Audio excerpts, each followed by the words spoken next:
Assalamualaikum warahmatullahi wabarakatuh. Waalaikumsalam. Kami dari Kelompok 4 akan mempresentasikan tugas besar kami yang berjudul Sistem Navigasi Rekursif. Perkenalkan, nama saya Alicia Alfarisi. Perkenalkan, nama saya Muhammad Fadil Ramadan. Perkenalkan, nama saya Rizky Anela Safira. Perkenalkan, nama saya Wina Astuti. Oke. Kita akan lanjutkan resiko.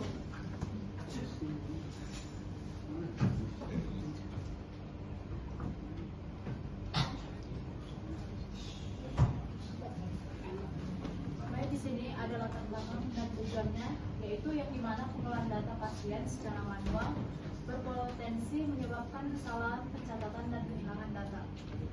Dibutuhkan sistem yang mampu mengelola data pasien secara lebih efektif dan efisien. Dan adapun tujuannya yaitu mengimplementasikan stroke, pointer, fungsi, rekursi, dan membuat program pendataan pasien menampilkan data yang disimpan. Nah, kita bisa melihat di sini ada dasar teori inti, yaitu yang pertama ada stroke, yang dimana pengelompokan variabel berbeda jadi satu kesatuan. Selanjutnya ada pointer, yang dimana pointer menyimpan alamat memori, enabling, passing by reference, dan yang selanjutnya ada fungsi, yang dimana fungsi modularisasi kode untuk keterbacaan dan pemeliharaan. Dan yang terakhir ada rekursi, yang dimana rekursi berfungsi memanggil diri hingga base case untuk navigasi menu. Oke, di sini ada perancangan logika sepertinya. Nah, yang pertama, bagaimana logikanya? Program dimulai dari menu utama di sini ya, teman-teman. Terus yang kedua ada menu satu. Menu satu itu yaitu input nomornya, nama, umur, alamat, terus dokter, nama dokter, terus biaya. Terus habis itu disimpan sama diupdate jumlah pasiennya. Terus ada menu kedua tuh setelah kita input datanya, kita bisa cek datanya yang menu kedua. Dan menu ketiga tuh kita kembali ke menu kedua, kembali ke menu utama. Terus yang case kedua, ini keluar aplikasi, terus sudah tampilan selesai.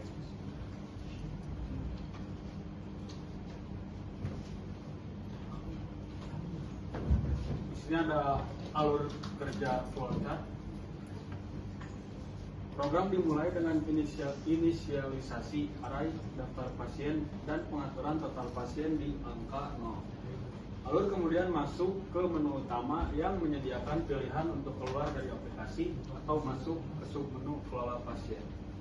Jika masuk ke submenu, pengguna dapat memilih opsi input data pasien yang dibaca secara berurutan, mulai dari nomor rekam medis, hingga biaya pemeriksaan. Setelah data tersimpan, sistem otomatis meningkatkan jumlah total pasien dan menyimpan datanya ke dalam array. Menggunakan mekanisme fungsi rekursif, alur program akan otomatis berputar kembali ke halaman submenu agar aplikasi dapat terus berjalan secara dinamis.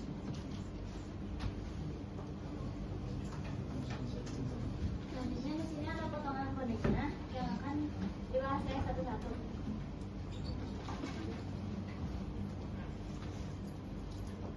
Di sini ada struktur program yang menggunakan bahasa Indonesia, yaitu alamat, pemeriksaan.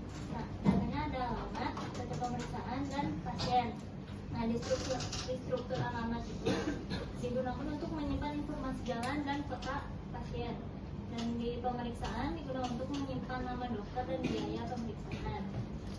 Struktur pasien menggabungkan seluruh data pasien dan pasien menjadi satu kesatuan.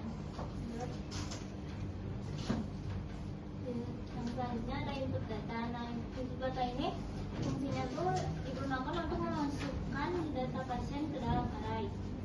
Jadi nanti tampilannya kayak gitu, input data pasien, lalu ada masukkan rekam medis. Setelah diisi nanti di bawahnya juga ada lanjutannya, masukkan nama pasien, umur, jalan, kota, nama dokter, dan biaya. Dan selanjutnya ada tampilan tampilan data. Nah, digunakan untuk menampilkan seluruh data pasien yang tersimpan. Tampilannya seperti itu.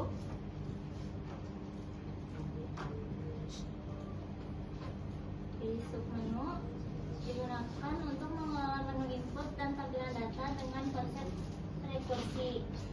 Nah, di submenu ini kan ada pilihan input data, tampilan data, dan kembali ke menu utama. Di input data itu yang kayak tadi, terus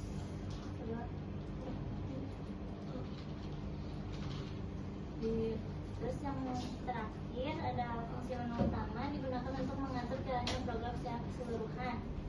Tampilannya seperti itu, yang dimana tampilan ini yang muncul pertama.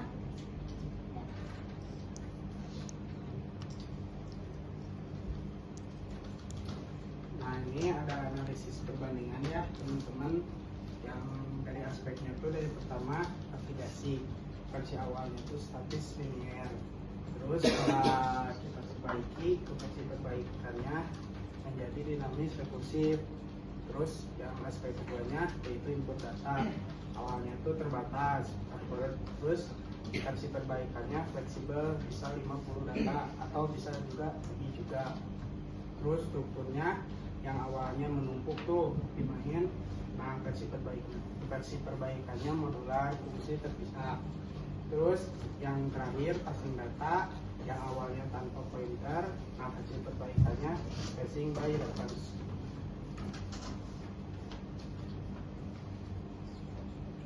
Oke, di sini ada kesimpulan dan saran.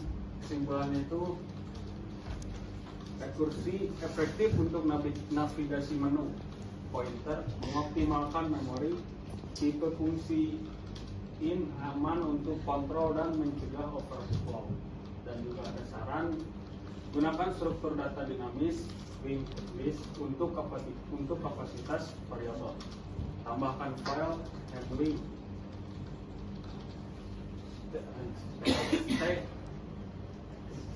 txt DAT agar data persisten saat aplikasi ditutup. Mungkin